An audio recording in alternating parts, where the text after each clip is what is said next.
የኢትዮጵያ አየር መንገድ አውሮፕላኖች ቦሌ ብትሄዱ ለተወሰኑ ሰዓታት መሬት ላይ ቆመው እናያቸዋለን።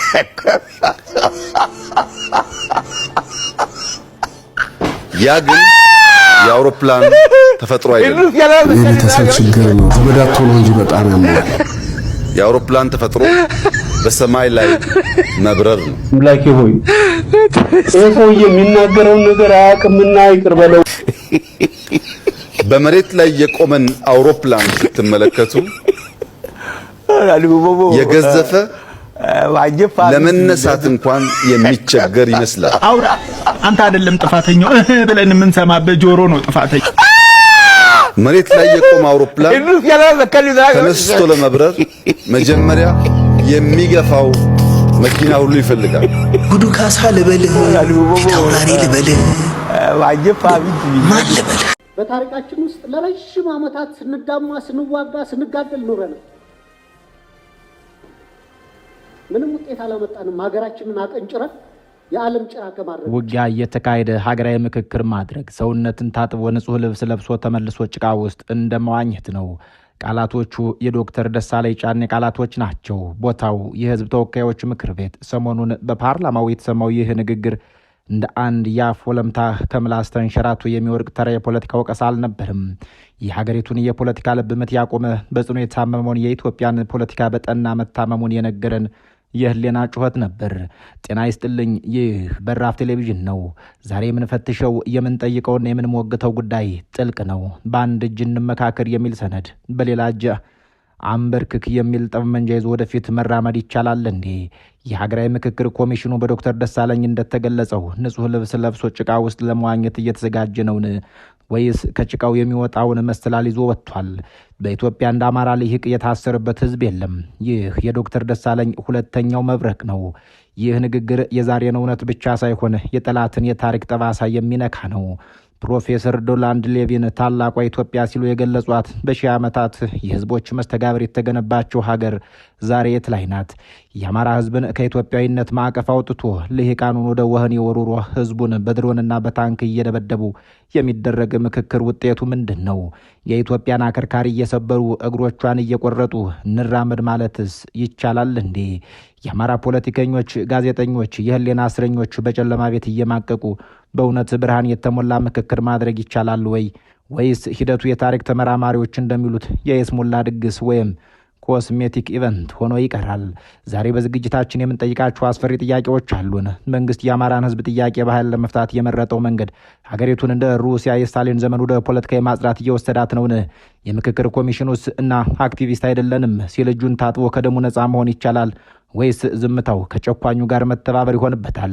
ፕሮፌሰር ሌኒን የተሳሰረ ሴት ያሉት የኢትዮጵያ ህብረ ቀለም ዛሬ በብሔር ፖለቲካ ተበጣጥሶ ወደ ሆብስ የጫካ ህግ ወይም ስቴት ኦፍ ኔቸር እየገባ ይሆን? ከጭቃው ማጥ ለመውጣት ኢትዮጵያ የቀራት 3 መንገዶች የትኞቹ ናቸው? የጥፋት መንገድ፣ የይስሙላ መንገድ ወይስ የዶክተር ደሳለኝ ህሊና መንገድ? በዛሬው ልዩ ትንታኔያችን ከታሪክ ማህደር ከፍልስፍና መነጽርና ከወቅታዊ የፓርላማ ውሎ ጋር አሰናስለን ኢትዮጵያ የቆመችበትን የፖለቲካ ገደል ጫፍ እናሳያችኋለን። ሰውነትን ታጥቦ ጭቃ ውስጥ መዋኘት፣ ይህንን ዘይቤ ያነጋግር ተከትለን የታሪክን የፖለቲካና የነገን እውነት ፍለጋ አብረን እንዋኝ። እስከ ዝግጅቱ ፍጻሜ አብራችሁን ቆዩ።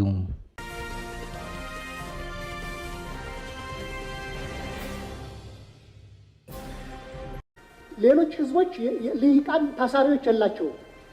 ክቡር ኮሚሽነር ለመረጃው ያክል ከትግራይ የፖለቲካ ልሂቃን የታሰሩ አላውቅም። ምን ከኦሮሞም ብዙ የታሰሩ ሰዎች ነበሩ፣ ተፈተዋል። በሰፊው ታስሮ ያለ ልሂቃኖቹ ከአማራ ህዝብ ያሉ ተወካዮች ናቸው። ስለዚህ ነገ ልሂቃኖቼ ታስረውብኛል አልተወከልኩም ቢል ይህ ህዝብ በቂ ምክንያት አለው ብዬም መከራከር እችላለሁ። ስለዚህ ይህ ጉዳይ መፍትሄ ቢሰጠው አሁንም መንግስት በትክክል ችግሩ እንዲፈታ የሚፈልግ ከሆነና በውይይት የኢትዮጵያ ፖለቲካዊ ችግሮች መፍትሄ ያገኛሉ ብሎ የሚያምን ከሆነ አትሊስት ይህ ሚኒመም ነገር ነው። እነማን ምን ሲያደርጉ ተይዘው እንደተፈቱ እናውቃለን። እዚህ ሀገር በኢትዮጵያ የፖለቲካ ሰማይ ስር የዘር ፖለቲካው፣ የብሔር ፖለቲካው፣ የፈሪ ፖለቲካው እየጋረደው ደመና እምብዛም አልተገፈፈም። በህዝብ ተወካዮች ምክር ቤት ዘንድ በዶክተር ደሳለኝ ጫኔ በኮሚሽኑ ሰብሳቢዎች መካከል ሰሞኑን የነበረው ድባብም የዚህ ደመና ክብደትና አስፈሪነት የሚያመላክት ነው። የምክር ቤት አባሉ ዶክተር ደሳለኝ ጫኔ በምርጫ ወቅት ቃል የገቡለትን ህዝብ ብሶት ብቻም ሳይሆን የሀገሪቱን የፖለቲካ ሁኔታ የሚገልጽና የህሊና ጩኸት አሰምተውናል። ውጊያ እየተካሄደ ሀገራዊ ምክክር ማድረግ ሰውነትን ታጥቦ ንጹህ ልብስ ለብሶ ሲያበቁ ተመልሶ ጭቃ ውስጥ እንደመዋኘት ያለ ነው ሲሉ የተናገሩት ንግግር እንደ አንድ ተራ የፖለቲካ ወቀሳ ሳይሆን የታመመውን የኢትዮጵያን ፖለቲካ ቁልጭ አድርጎ የሚያሳይ ህያው ምስል ነው እየተባለ ነው። ዶክተር ደሳለኝ በኢትዮጵያ እንደ አማራ ለህቅ የታሰረበት ህዝብ የለም በሚል ያነሱት ነጥብ የዛሬ ክስተት ብቻ ሳይሆን የረጅም ጊዜ የፖለቲካ ትርክት ውጤት ነው። የኢትዮጵያ ዘመናዊ ታሪክን መለስ ብለን ስንፈትሸው አማራው በኢትዮጵያ መንግስት ግንባታ ሂደት ውስጥ የነበረው ሚና ከፍተኛ እንደነበረው ሁሉ ባለፉት 50 ዓመታት በተፈጠረው የብሔር ፖለቲካ ትርክት ውስጥ ደግሞ እንደ ዋና ተጠቂና ጨቋኝ ተደርጎ ሲሳል ኖሯል። ፕሮፌሰር ዶናልድ ሌቪን ግሬተር ኢትዮጵያ በተሰኘው መጽሐፋቸው የኢትዮጵያን ማህበረሰብ የተሳሰረ እሴት ሲገልጡ ይህንን ትስስር ለመበጠስ የሚደረጉ ሙከራዎች አደገኛ መሆናቸውን ጠቁመው ታልፈዋል። ፕሮፌሰር ዶናልድ ሌቪን ግሬተር ኢትዮጵያ ዘ ኢቮሉሽን ኦፍ ዘ መልቲኒክ ሶሳይቲ ወይም ታላቋ ኢትዮጵያ የብዛ ህዝብ ማህበረሰብ ዝግመተ ለውጥ መጽሐፋቸው ላይ ዛሬ ካለንበት የፖለቲካ ትኩሳትና በተለይም የአማራን ህዝብ የመነጠልና የማጥቃት አዝማሚያ ጋር የይዘን ስንተነትነው ነገሩ እጅግ አስፈሪ ሆኖ እናገኘዋለን። ፕሮፌሰር ሌቪን ይህንን መጽሐፍ የጻፉት በዘፈቀደ ሳይሆን የኢትዮጵያን ማህበረሰብ ስነ ልቦና፣ ታሪክና ማህበራዊ ትስስር ከመሰረቱ ከመረመሩ በኋላ ነው። ዶናልድ ሌቪን በመጽሐፋቸው ላይ በዋናነት የሚሞግቱት አንድ ትልቅ የተሳሳተ ትርክት አለ። እሱም ኢትዮጵያ ማለት በሰሜኑ የአቢሲኒያ ገዢዎች ወታደራዊ ኃይል ተገዶ የተሰፋና የተጣበቀ ምንም አይነት የጋራ ስነ ልቦናዊ መሰረት የሌለው የህዝቦች ስብስብ ነው የሚለውን የቅኝ ግዛት ወይም የኢምፓየር ትርክት ነው። ሌቪን ይህንን ሀሳብ ሲሞግቱ ኢትዮጵያ ማለት በዘፈቀደ የተሰበሰበች ሳትሆን በሺዎች የሚቆጠሩ ዓመታት በህዝቦች መስተጋብር፣ ንግድ፣ ግጭትና ጋብቻ የተፈጠረ የባህል ክልል መሆኗን በሳይንሳዊ መንገድ ያስረዳሉ። በመጽሐፉ በተለይም በሁለተኛው ማጠቃለያና ምዕራፍ 3 ላይ ሌቪን አንድ ወሳኝ ነጥብ አንስተዋል። የኢትዮጵያ ህዝቦች በተለይ ኦሮሞው፣ አማራው፣ ትግሬውና ሌሎችም የተለያየ ቋንቋ ቢናገሩም በጥልቅ ማህበራዊ እሴት ደረጃ ግን እጅግ የተሳሰሩ መሆናቸውን ያብራራሉ። በገጽ 40ና በገጽ 46 አካባቢ ሌሊን እንዲህ የሚል ጠንካራ ሀሳብ ያሰፍራሉ። የኢትዮጵያ ልምድ ልዩነት ብዛ ህዝብ ወይም መልቲ ኤትኒክ የሆነ ነገር ግን ከፍተኛ የሆነ የባህል አንድነት ወይም ካልቸራል ዩኒቲ ያለው ሀገራዊ ማህበረሰብ መፈጠሩ ነው ይላሉ። ሌቪን እንደሚሉት ይህ አንድነት የመጣው ከአንድ አቅጣጫ በሚደረግ ጭቆና ሳይሆን የፈጠራ ውህደት በሚሉት ሂደት ነው። በዚህ ሂደት ውስጥ የአማራው ሚና ወሳኝ እንደነበር ያነሳሉ። አማራው ራሱ የፈጠረው ከኩሽና ከሰማያዊ ህዝቦች ውህደት በመሆኑ የኢትዮጵያ ማያያዣ ሙጫ ሆኖ አገልግሏል ይላሉ። ሌቪን በመጽሐፋቸው ማጠቃለያ ላይ እንደጠቆሙት ኢትዮጵያ የቆመችው በሰማያዊ በዋናነት አማራውና ትግሬውና በኩሽ በዋናነት ደግሞ ኦሮሞ ህዝቦች መስተጋብር ላይ ነው።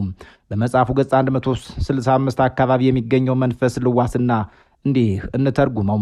ኢትዮጵያን በአማራ ወረራ የተገነባች ኤምፓየር ብቻ አድርጎ መመልከት ማህበራዊ እውነታውን መሳት ነው።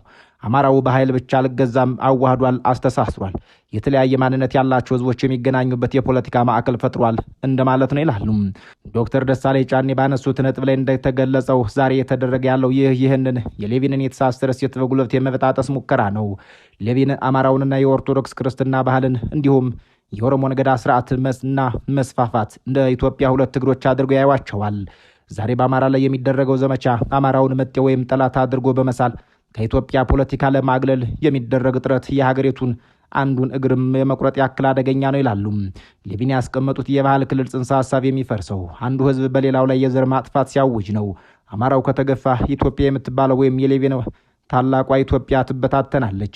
ምክንያቱም አማራው በመልክዓ ምድር አቀማመጥም ሆነ በስነ ልቦና የሰሜኑንና የደቡብ ኢትዮጵያን የሚያገናኝ ድልድይ በመሆኑ ነው። ሌቪን እንደሚሉት የኢትዮጵያ ታሪክ የጨቋይና ተጨቋይ ታሪክ ብቻ አድርጎ መውሰድ ዛሬ በመንግስትና አንዳንድ ልሂቃን እንደሚያደርጉት ያንን ውህድ ይገድለዋል። ውጤቱም ሌቪን በሌላ ጽሑፋቸው እንደጠቆሙት ወደ ሆቢሲያን ስቴት ኦፍ ኔቸር ወይም ሰው ለሰው ተኩላ ወደሚሆንበት የለየለት ስርዓት አልባነት መግባት ነው። ፕሮፌሰር ዶናልድ ሌቪን ግሬተር ኢትዮጵያ ሲሉ የነበራቸው ራዕይ ኢትዮጵያ ከብሔር ማንነት በዘለለ ኢትዮጵያዊነት የሚባል የጋራ ስብዕና እንደፈጠረች ለማሳየት ነበር። ዶክተር ደሳለኝ ጫኔ እንደ አማራ ልሂቅ የታሰረበት የለም ሲሉ የገለጹት ቁጭት የዚህን የጋራ ስብዕና ጠበቃ የሆኑ አካላትን የማጥፋት ዘመቻ ማሳያ ነው።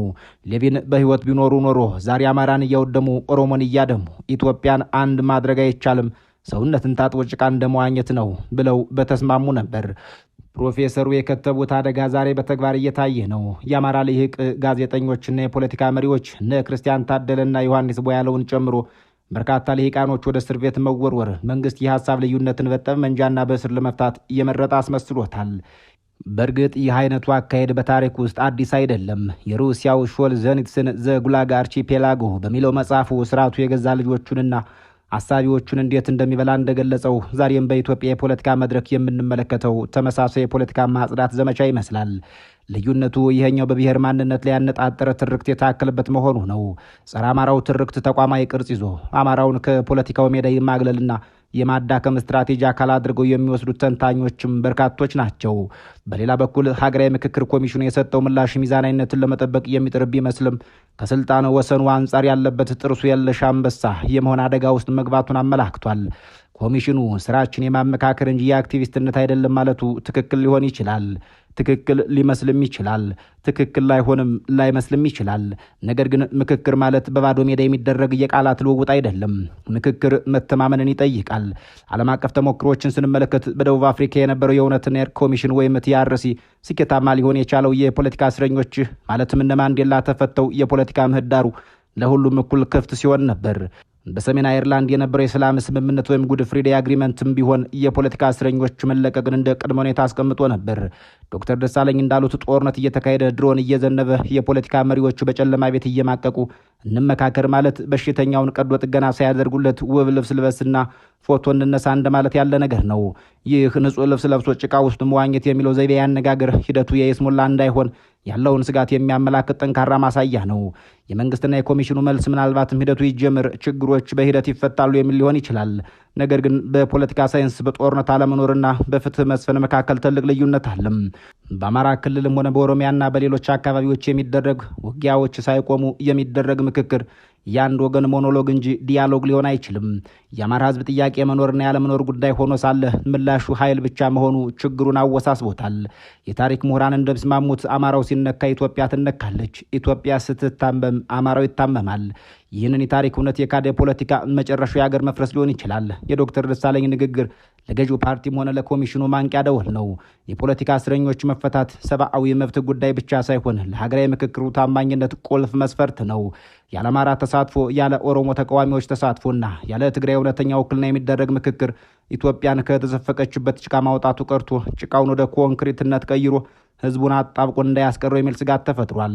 እንዲያም ሆኖ ዶክተር ደሳለኝ ያነሱት ጥያቄ ያን ግለሰብ የፖለቲካ ብዞት ብቻ ተደርጎ ከተወሰደ የኢትዮጵያ መንግስት ትልቁን ስህተት እየሰራ መሆኑ አሻሚ አይሆንም። በፖለቲካ ፍልስፍና ጃን ጃክ ሩሶ ዘ ሶሻል ኮንትራክት በሚሉ መጽሐፋቸው እንደገለጹት ህዝብ ለመንግስት ስልጣን የሚሰጠው ደህንነት እንዲጠበቅለት ብቻ ነው። መንግስት የህዝቡን ደህንነት መጠበቅ ሲያቅተው ወይም ራሱ የህዝቡ ስጋት ሲሆን ያ ማህበራዊ ውል ይፈራረሳል። በአማራ ክልልና በሌሎች የሀገሪቷ ክልሎች የምናየው እውነታ ይህንን ይመስላል። የአማራ ህዝብ መንግስት አለኝ ወይ የሚለውን ጥያቄ ከጠየቀ ውሎ አድሯል። የፖለቲካ መሪዎች ሲታሰሩ፣ ወጣቶቹ ሲገደሉና በሌሎች ክልሎች በዘር ተለይቶ ሲፈናቀል ከመንግስት ጋር የነበረው ስነ ልቦናዊ ትስስር እየተበጣጠሰ መጥቷል። የፌዴራል መንግስቱ የኃይል እርምጃን እንደ ብቸኛ አማራጭ ሲጠቀም በህዝቡ ዘንድ ያለው ቅቡልነት እየተሸረሸረ ቦታውን ለህዝባዊ እምቢተኝነት እየለቀቀ መጥቷል። መንግስት በአማራ ክልል የሚንቀሳቀሰውን የፋኖ ኃይል ጽንፈኛ ወይም ዘራፊ ብሎ ለመፈረጅ የሚሄድበት ርቀት የችግሩን ምንጭ የሳተ ይመስላል። በታሪክ እንደምናየው ህዝባዊ የትጥቅ ትግሎች የሚወለዱት ከከፍተኛ ህልውና ስጋት ነው። የአማራ ህዝብ ላለፉት 30ና 40 ዓመታት ሲሰበክበት የነበረው የጨቋኝ ወይም ነፍጠኛ ትርክት በተግባር መሬት ላይ ወርዶ የዘር ማጥፋትና ማፈናቀል ሲያስከትል ህዝቡ ራሱን ለመከላከል ወደ ተፈጥሯዊ መብቱ ተመልሷል። የአሜሪካው የነጻነት ታጋይ ቶማስ ጄፈርሰን ኢፍትሐዊ ህግ ሲሆን እምቢተኝነት ግዴታ ይሆናል እንዳለው ዛሬ በአማራ ክልል የምናየው ይህንን መንፈስ ነው። ስለሆነም ዶክተር ደሳለኝ እንዳሉት ጦርነቱ ሳይቆም የፖለቲካ መሪዎች ሳይፈቱ ምክክር ማድረግ እሳቱ እየተንቀለቀለ ቤቱን ቀለም እንደመቀባት ይቆጠራል። እስር ቤቱ የአማራ የፖለቲካ መሪዎች በአካል ሊገድብ ይችላል። መንፈሳቸውና የተከሉትን ህዝባዊ ዓላማ ግን ማሰር አይችልም። እንዲያውም ታሪክ እንደሚያሳየው መሪዎችን ማሰር ትግሉን የበለጠ ያቀጣጥለዋል እንጂ አያበርደውም። የሀገራዊ ምክክር ኮሚሽኑ እኛ አክቲቪስቶች አይደለንም ሲል የሰጠው መልስ ተቋማዊ ባህሪውን ለመጠበቅ የተደረገ ሙከራ ቢሆንም የሞራል ልዕልናውን ጥያቄ ውስጥ ይከተዋል። ኮሚሽኑ በኢትዮጵያ ምድር ላይ እየፈሰሰ ያለው እንደሚያየ በዝምታ አልፎ ወደ አዳራሽ እንግባ ካለ ታሪካዊ ኃላፊነቱን አልተወጣም እንደማለት ነው። የደቡብ አፍሪካው ጳጳስ ዲዝሞንድ ቱቱ ለዝምታም ጊዜ አለው፣ ለመናገርም ጊዜ አለው፣ በግፍ ጊዜ ዝም ማለት ግን ከጨቋኙ ጋር መተባበር ነው ብለው ነበር። ኮሚሽኑ ከገለልተኛነት ካባ ወጥቶ ለመንግስትም ሆነ ለታጠቁ ኃይሎች ተኩስ አቁሙ፣ እስረኛ ፍቱ ብሎ ካልተጋፈጠ የሚመራው ምክክር የገዢው ፓርቲን ስልጣን የማራዘሚያ ፕሮጀክት ከመሆን አይዘልም። ምክክር የሚያስፈልገው ለተስማሙት ሳይሆን ለተጣሉት ነው። የተጣሉት ደግሞ አንዱ እስር ቤት፣ ሌላው ጫካ፣ አንዱ ደግሞ ቤተ መንግስት ሆነው መገናኘት አይችሉም። ከዚህ የጭቃዋና ለመውጣት ኢትዮጵያ በ3 መንታ መንገዶች ላይ ትገኛለች። ምሁራኖች እንደሚስማሙበት ቀዳሚው የጥፋት መንገድ ነው። መንግስት አሁንም በኃይል አማራን የመስበር የፖለቲካ መሪዎችን የማሰርና የጦርነት መንገዱን ከቀጠለ ውጤቱ የአገር መፍረስ ነው። ይህ መንገድ ኢትዮጵያን እንደ ዩጎዝላቪያ ወደ መበታተን ሊወስዳት ይችላል። አማራው ከተገፋና የህልውና ስጋት ከተሰማው የኢትዮጵያ ማገር ይወላለቃል። ሁለተኛው የይስሙላው መንገድ ነው። ኮሚሽኑ ያለ ቅድመ ሁኔታ ምክክሩን ቢቀጥልና መንግስትም ለይስሙላ አንዳንድ እስረኞችን ቢፈታ ይህ ለጊዜው ውጥረት ያላላል እንጂ ቁስሉን አያደርቀውም። ይህም መልሶ ማገርሸቱ አይቀርም። ሶስተኛው የእውነትና የፍትህ መንገድ ነው። ዶክተር ደሳለኝ የጠቆሙት መንገድ የኛውን ይመስላል። ሁሉንም የፖለቲካ እስረኞች መፍታት፣ በአማራና በኦሮሚያ ክልል የሚደረጉ ጦርነቶችን ያለ ቅድመ ሁኔታ ማቆም፣ እናም ሁሉም የባለድርሻዎችን ያካተተ እውነተኛ የሽግግር ወቅት ማዘጋጀት። አንድ ጋዜጠኛና የታሪክ ተመራማሪ ለዝግጅት ክፍላችን በላከው መጣጥፍ የኢትዮጵያ ሰማይ አሁንም በጭጋግ እንደተሸፈነ ለመናገር እገደዳለሁ ብሎ ጀምሯል። እንደ አማራ ህዝብ ልሂቅ የታሰረበት ህዝብ የለም የሚለው የዶክተር ደሳለኝን ንግግር የታሪክ ምስክርነት ነው የሚሉት እኒሁ ሊቅ ዛሬ የምንገኘው ጥበብ ከጉልበት ይቅርታ ከበቀልና ሀገር ከስልጣን መቅደም ያለበት ወሳኝ ምዕራፍ ላይ ነው ይላሉ። ጭቃው ታጥቦ ልብሱ ነጽቶ ህሌናው ጠርቶ ወደ ጠረጴዛ ካልተመጣ ኢትዮጵያ በታሪኳ አይታው የማታውቁ አደገኛ የፖለቲካ ዙሪት ውስጥ ልትገባ ትችላለች የሚሉት ጋዜጠኛው ያኔ ምክክር ሳይሆን የሐዘን እንጉርጉሮ እንዳናወርድ ስጋት የከፍተኛ ነው በሚል ሐሳባቸውን ቋጭተዋል። ዝግጅት ክፍላችን የዶክተር ደሳለኝ ጫኔን ንግግር መነሻ በማድረግ በታሪክ በመጽሐፍትና በሌሎች ዋቢነት የአማራን ህዝብ ወቅታዊ ሁኔታ የኢትዮጵያን ፖለቲካ ሁኔታ የዳሰሰበት ምዕራፍ በዚሁ ተቋጭቷል። በያላችሁበት ዓለም ሰናይ ጊዜ እየተመኘን እንሰናበታለን።